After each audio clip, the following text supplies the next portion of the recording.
Hello, this is Adam Carroll with UN This Week. We are in conversation today with a special guest who has built an important organization for refugee resettlement and other social services.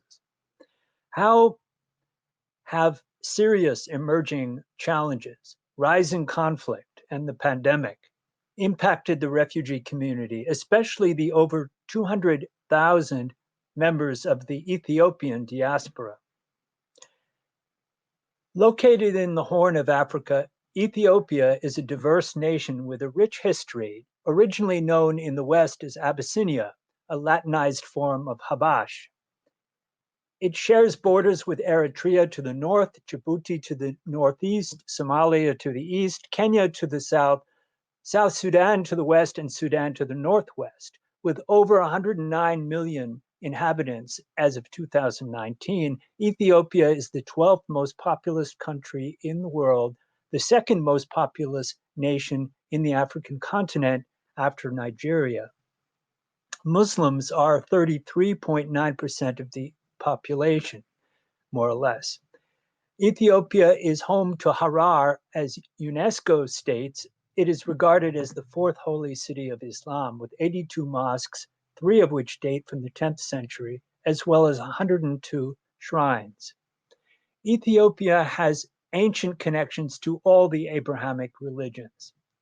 Our Muslim viewers will know that Islam first arrived in Ethiopia in 614 with the first migration, the Hijra, to Abyssinia.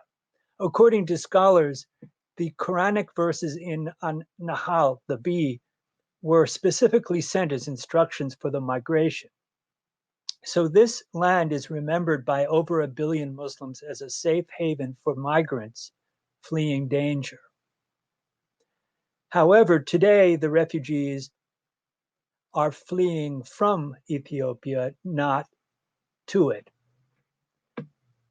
Due to a dramatically escalating political crisis, nearly 39,000 people have now fled across the border into neighboring Sudan, including 17,000 children. A majority of the relocated refugees are women and children. One reports to the news, "I have seen men slaughtered in front of my own eyes. I cannot forget that."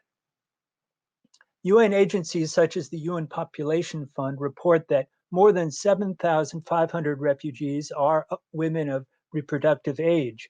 Problems are emerging. For example, some have lost their children due to lack of proper delivery services for birth. Others don't have proper access to hygiene or even changes of clothing. All are traumatized. Today's show will look at the international dimension of this crisis, but also explore the characteristics of the large Ethiopian diaspora in the US. So I'd like to welcome today's guest, Dr. Tsehaye Teferra. Dr. Teferra is founder and president of the Ethiopian Community Development Council, ECDC Incorporated, which was established in 1983. He has shaped ECDC into a major community-based organization with an annual budget of over several million, offering a wide range of cultural, economic, educational, and social services through branch offices in Denver, Las Vegas, and Arlington, Virginia. Dr. Teferra has served as chair of the Resettlement Committee of Refugee Council USA and currently serves as a member of the board of Interaction, among other commissions and coalitions. Among many recognitions, he was selected as a White House Champion of Change in 2012. Dr. Teferra received his degree from Haile Selassie University in Addis Ababa. He also served as a cross-cultural instructor in the Peace Corps in-country training program before coming to the US as a UNESCO fellow in 1972. And now he teaches linguistics and sociolinguistics, I understand. So welcome to the show, Dr. Teferra. Thank you. Yeah, and what brought you into the language? Was it was it the experience of with Peace Corps, or was it? Did you read Noam Chomsky or what was the inspiration? Well, I read Nomsky after I came here to Mm, Georgetown University, where I did my graduate studies. mm, But prior to that, I had majored in languages and linguistics from the Haile Selassie First University, where I taught Amharic and English for many years at the elementary and secondary school, and then I was an instructor at a teacher training college. So my linguistic experience and interest goes back to when I start my teaching career. mm, mm. Well, I was in Peace Corps years ago in Morocco, and so we were on the other side of the continent. But I recall that the language, the trainers, the language teachers were really good. There was a real special approach to immersive learning, and you learn the culture along with the language. It's so important.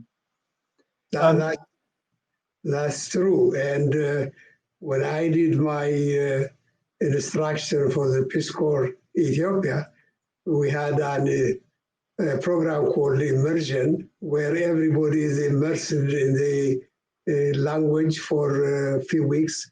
And interesting enough, after 8 weeks, 9 weeks of training, people were at least able to communicate for their basic needs in country. mm, mm, yeah. No, it's a beautiful thing. You're building capacity to cross boundaries and really, uh, you know, create a new medium of understanding. So it's nothing like learning another language and another culture. So the refugees and the Ethiopians who have come to the U.S. have also made a journey, and they are also adapting to a new culture and also trying to retain their own. Uh, you've got, I'm sure, a whole range of needs in the community. And so I was wondering if you could talk about how you founded ECDC back in 1983 and how has it changed over the years? Well, thank you. Before I go to that, I want to make a couple of corrections. Yep. I have been a board member of Interaction 2 years back. So even though we are still a member of Interaction, I am no longer on the board of Interaction. However, I am now on the board of Save the Children, and Wow. I am not teaching anymore. So I have committed my entire time to the work of ECDC, even though prior to ECDC, that's what I did. So with those corrections, I would like to go to the next. ECDC was founded in 1983 in response to the crisis that was taking place in Ethiopia. As you know, the government of the late Emperor Haile Selassie changed in 1974. Interesting enough, it was overthrown by the military junta. And even though the change was expected, many people had wanted to see a change, but the change took completely a negative turn. So when you have the military coming, the aspiration of people for a democratic country and so on vanished in an overnight. Mm. Interesting enough, yesterday was November 23rd, and they were the ugly face of the military junta in Ethiopia began. They killed, massacred about 60 former officials of the imperial government. And that was the beginning of the ugly face of the Ethiopian revolution. So After that, nobody was immune to the arbitrary killing, arrest, and what have you. So Ethiopians, for the first time, started, migrating or fleeing their own country because of what was going on at home to neighboring countries like, the Sudan, Kenya, Djibouti, and including Somalia at the time.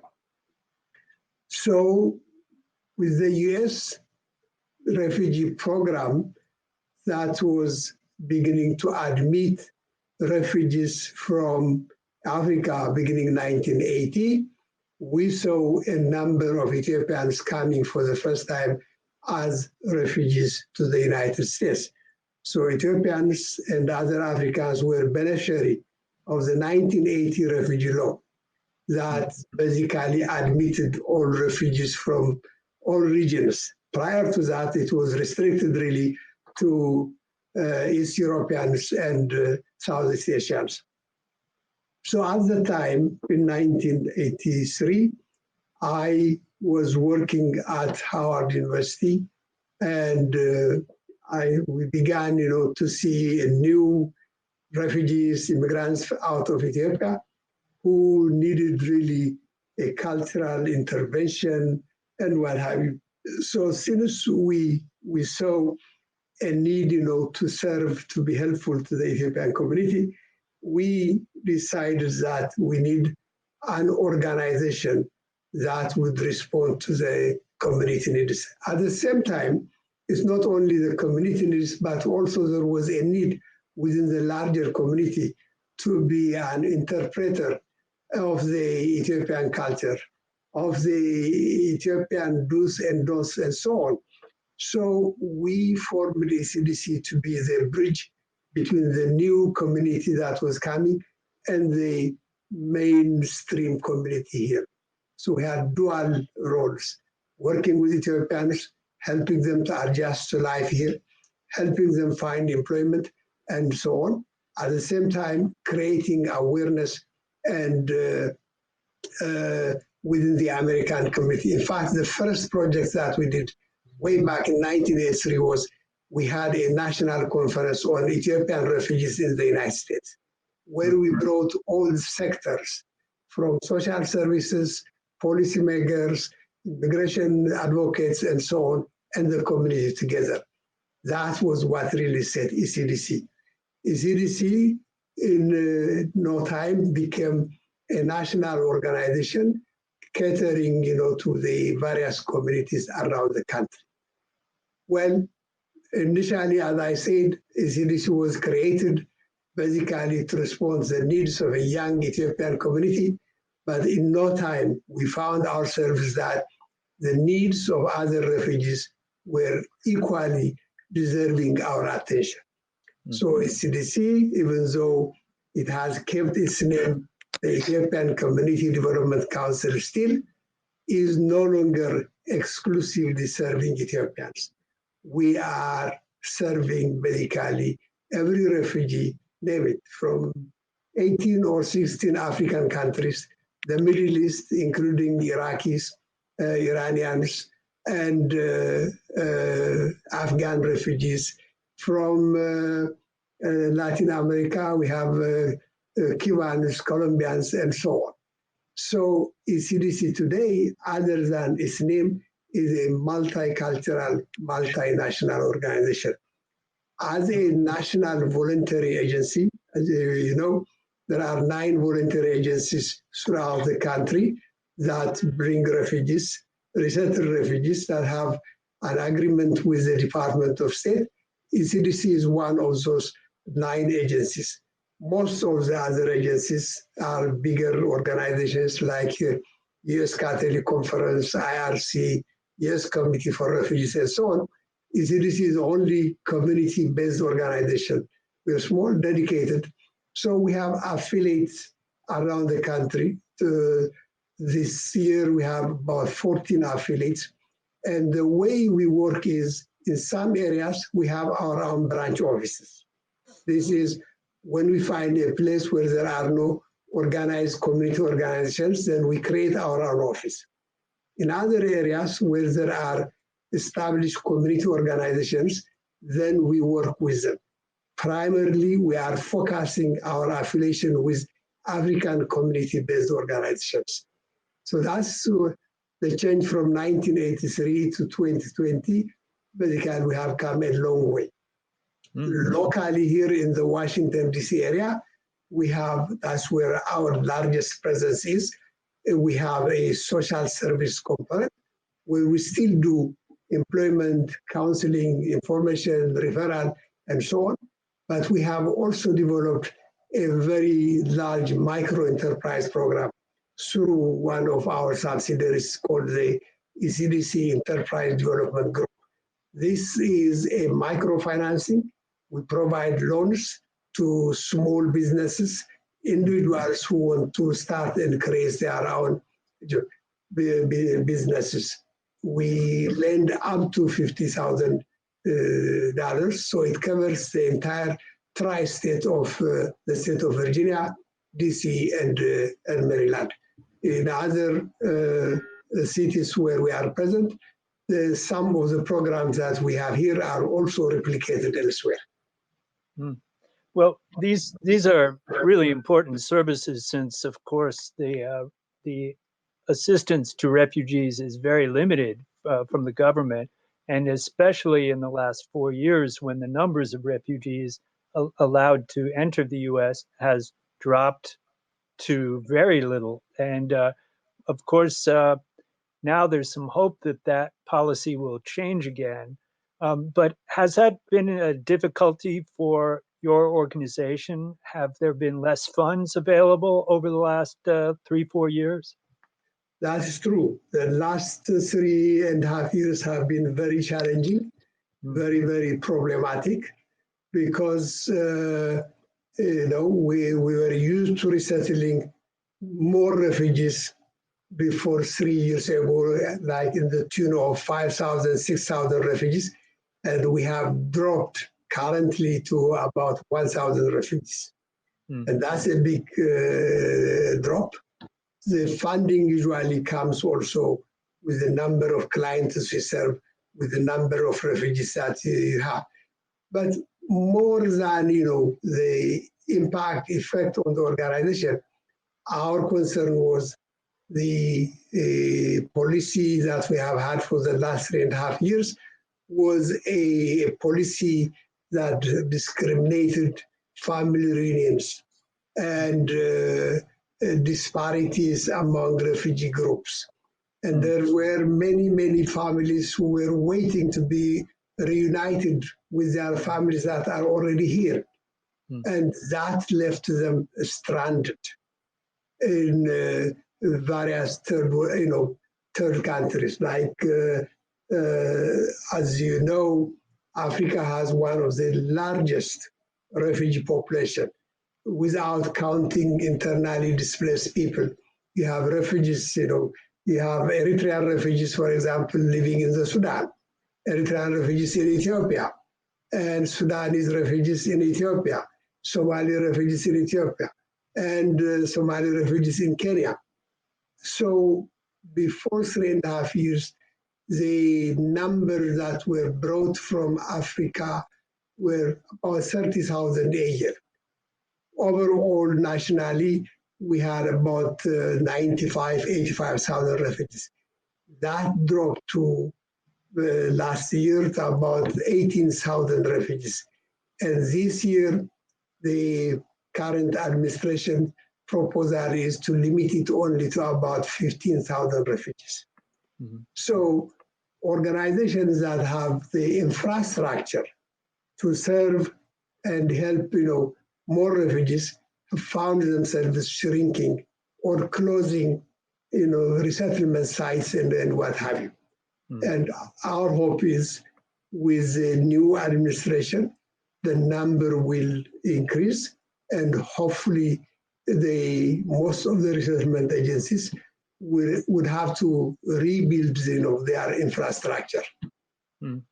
I know there's some organizations like Refugees International that runs a refugee advocacy lab, Yes. and there are other groups too that may work in a united way to provide some public support for changing the policies. Because as you say, there's been a lot of anti-immigrant, anti-refugee messaging, and that probably will continue, unfortunately. So the work that you do in public education to try to be a bridge with the wider community, have you been able to continue that work in the last few years? I think it was even more needed and more essential within the last 3.5 years.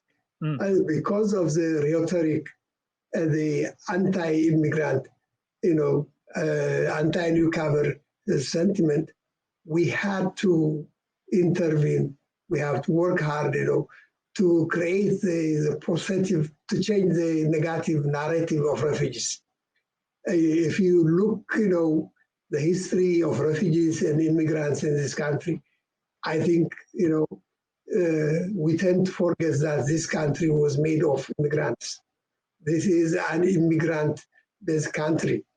It's a matter of, some came earlier, some came later, but still, its roots are based on immigrants. And there is a tendency that has been going on this past few years to really forget that root. So newcomers, refugees, immigrants have kind of been negatively affected by what was going on in the media, social media, and what have you. So we have to basically educate our members, our communities, that this is a temporary thing, and they have to stand their ground. And we also have tried to bring more friends from the American community to be protectors of refugees. In fact, there has been many slogans: I am with refugees. Refugees are welcome here. So in many neighborhoods, when you see those kind of slogans and so on, it's comforting. It is not, widely believed that there is a negative, anti-immigrant, anti-refugee sentiment. There are those kind of sentiments, by and large, though, the majority, from what we see when we have, lots of people volunteering with food, shelter, and what have you, coming forward, to be of support to refugees, calling.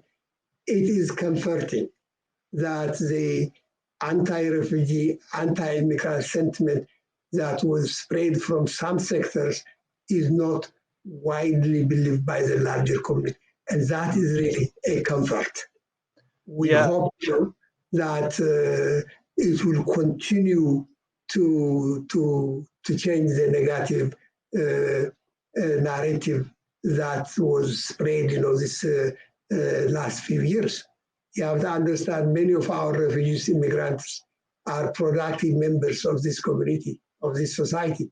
Wherever, we are trying to be really part and parcel of the fabric of this society. I am comforted, when you look at this past election, we have few former refugees or the children of refugees that have acquired elective offices. We have a senator in New York State who is a former Ethiopian refugee. We have a former Ethiopian refugee in Nevada who have been elected to the state assembly.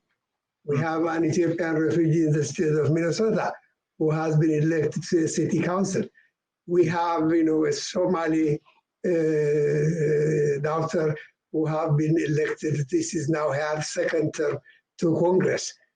So those are indications that there is, and also the son of an Eritrean refugee from the state of Colorado, who is a member of Congress. This shows you that there is still goodwill, acceptance by the larger community. Can you imagine the state of Minnesota when you have a former refugee running for Congress, and it's not only the immigrant population that elected her, it is also the mainstream society. When you have the state of Colorado electing, an African immigrant from Eritrea, that shows, the community, the larger community, by and large, has no problem, has not bought, the anti-refugee, anti-immigrant sentiment that was spread by some policymakers during the last 3.5 years.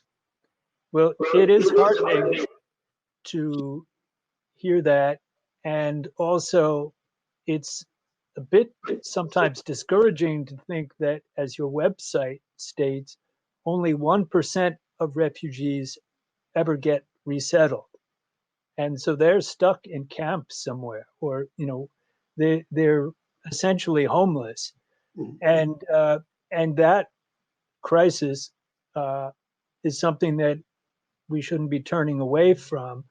And yes, we can make excuses and complaints.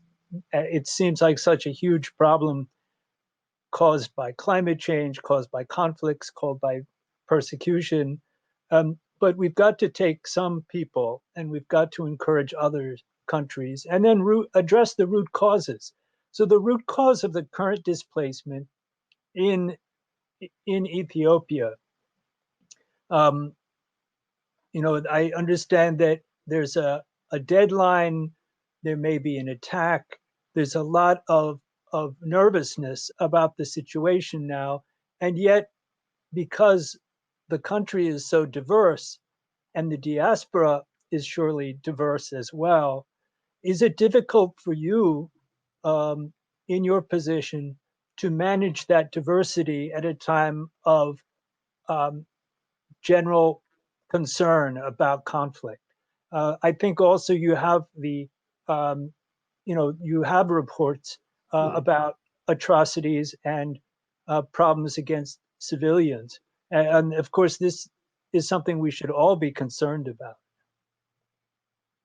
Well, it is indeed a very challenging, very difficult when you live in a multicultural, multilingual environment, and when you have also different loyalties and so on.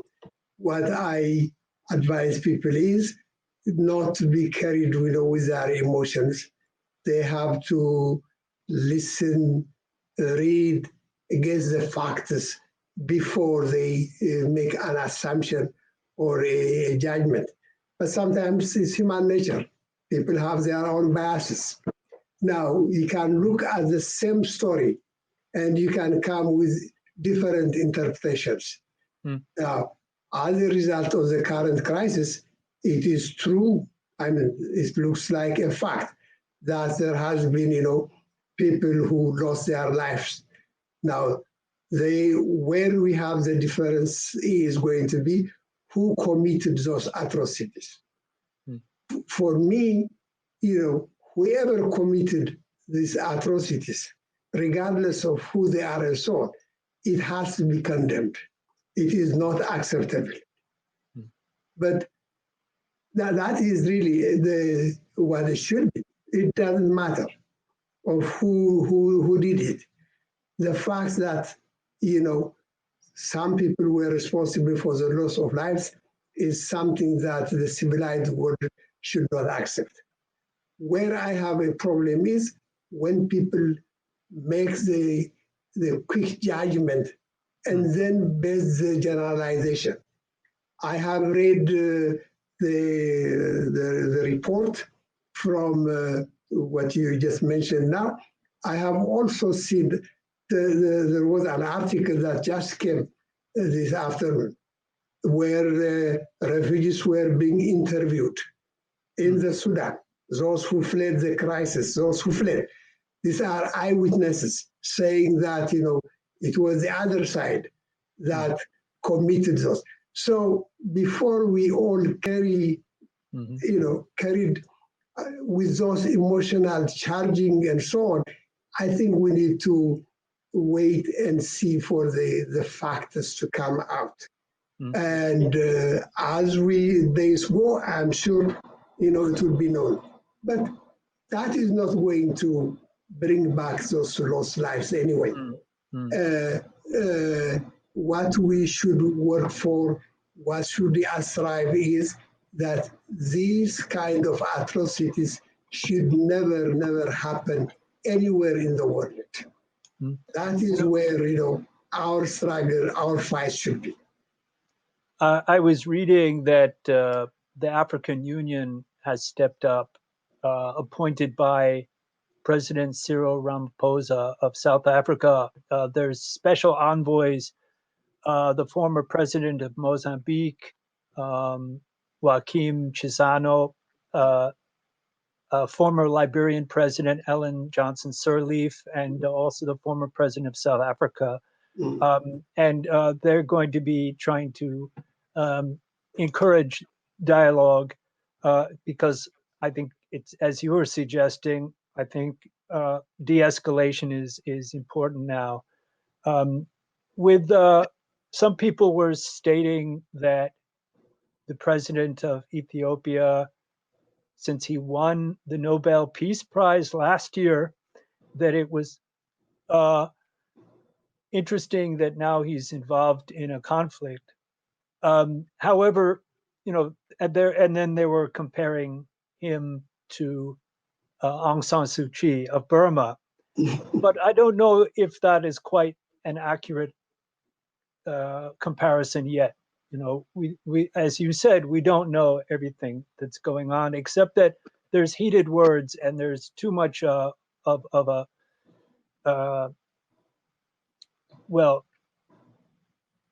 creating ultimatums is dangerous business. So I imagine that is creating consternation and fear in the Ethiopian community. But you also work with other refugee communities, for example, from Syria. And I'm sure many of these communities are dealing with trauma and dealing with uncertainty. Are there, do you find that the communities are interested and open to receiving counseling, or is that something that's not culturally acceptable? Okay. Just to get back, to the earlier question you had, the fact remains, that there is now a war going on in northern Ethiopia. That's a fact, because we have declarations both from the government and from the central government and from the regional government. None of them have denied that there is a war. It is also a fact when you have a war, you're not playing with toy, guns. You are playing with real guns, with real bullets.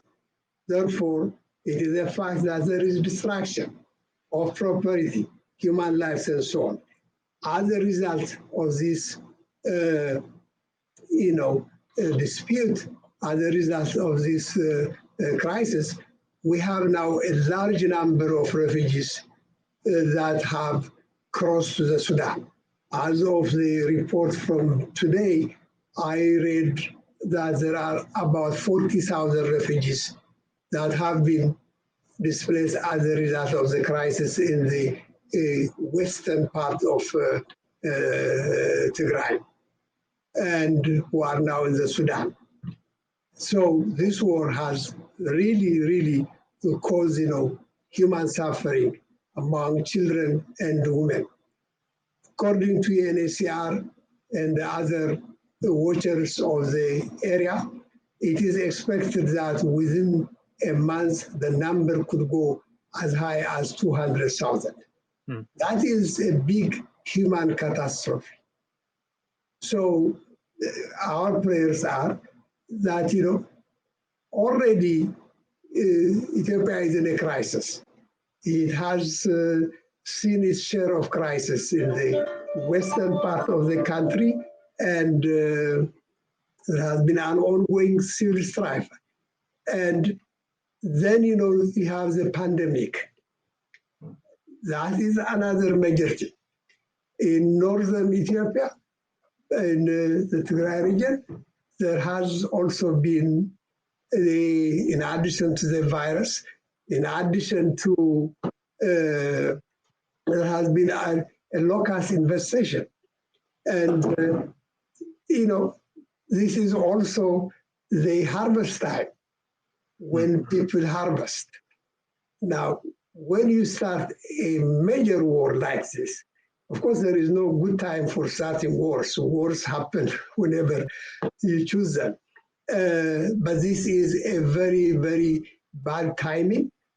People are going to be impacted not only now, but in the future also. They will be losing their crops. And then there is, obviously, the pandemic is not going to be contained. It is going to spread. I think the medical facilities would be challenged to caring to the wounded and what have you.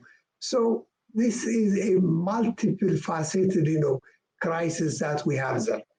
And I think, the only solution is to de-escalate the war and try to solve, problems peacefully.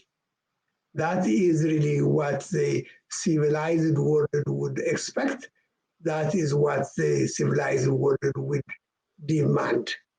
The idea of scoring disputes by gun should be basically, its time has passed.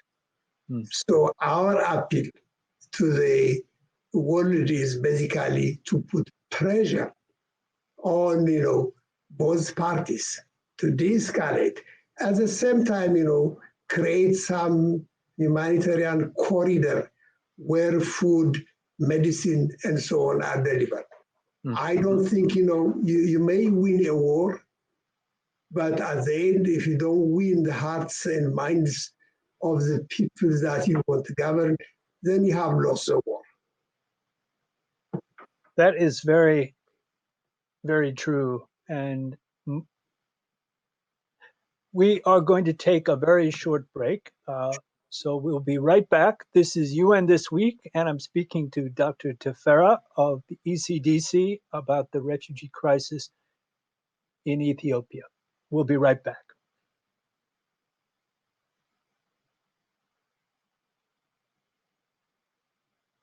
All right, we're back again. Adam Carroll with Justice for All with our guest, Tsehaye Teferra.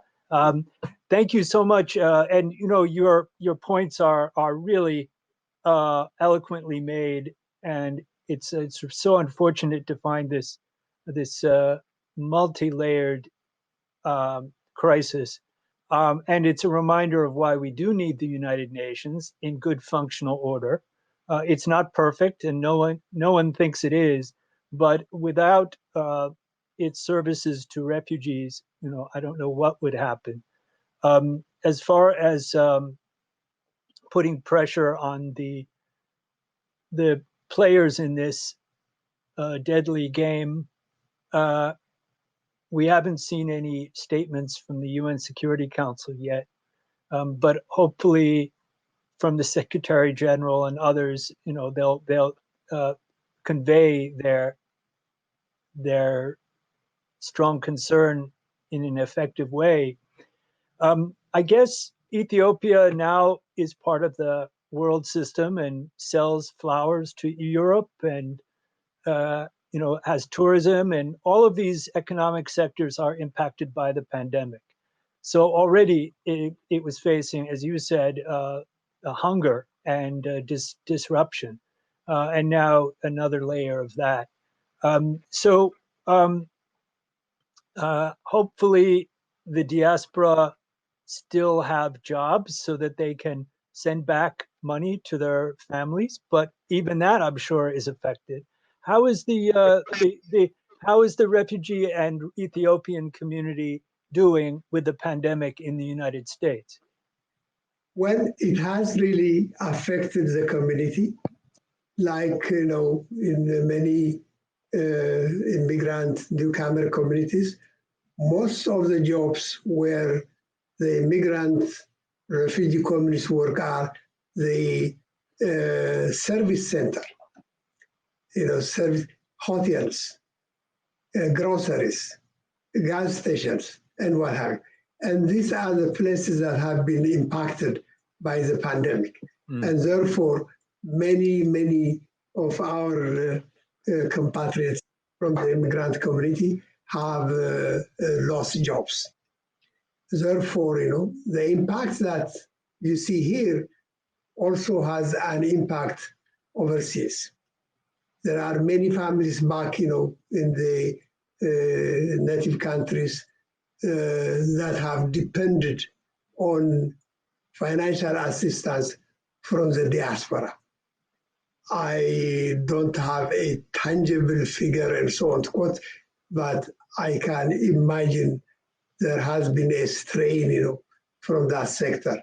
Therefore, the effect is not only here, but also the effect is felt, in many of those countries where these refugees and immigrants came. It has affected not only financially, but also because many of these people are frontline workers at, hotels, restaurants, the nursing homes, and so on. Health-wise, the pandemic-wise, they have also been mostly affected. And we hope this will be over soon, so that, it doesn't really inflict much burden and difficulty among members of our community. It certainly is a test, and maybe it will even be a lesson of some sort to us if we can learn from this. I understand that there's a kingdom that existed in Ethiopia called Aksum, and it was famed for its religious tolerance, and that ECDC has also been involved in trying to restore some of that heritage because it's meaningful. I understand that there was an old ancient building that had been turned into a prison, and that you have been able to restore this to something much more welcoming. And I was wondering if you could say a little bit about this project. Well, thank you for mentioning that. We have taken over an old palace that was used as a prison during the military regime. And then, when they left, it was in ruins. So we took over, renovated it, and then we built also a new building to house a public library. And it has been functioning so far. And I have no knowledge of, no information on what has happened for the last months or so. We hope and pray that the destruction hasn't also reached our, library and cultural center. But again, who knows? Well, God willing, it's still there, and so is the will and understanding that created that project and that supported that project. So really much respect to you and your community for putting values into action, putting faith and hope into institution building and community building. So it's a good thing to learn. Anyway, this is about all the time we have for. We're at the 45-minute mark.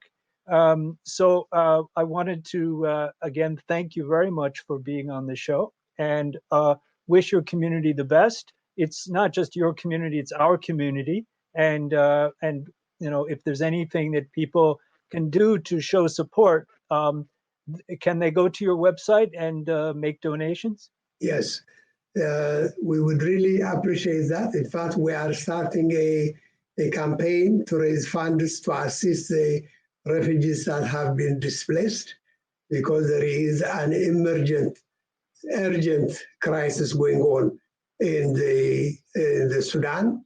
You know, the Sudanese people have been very, very generous in the past. Every refugee in the 70s, 80s, 90s that have come to the United States, most of them have come from the Sudan.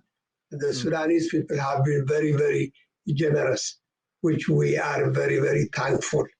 And so we don't want to, we just want to show our gesture. You know, I'm sure they have their own needs, but they are now burdened with this additional number.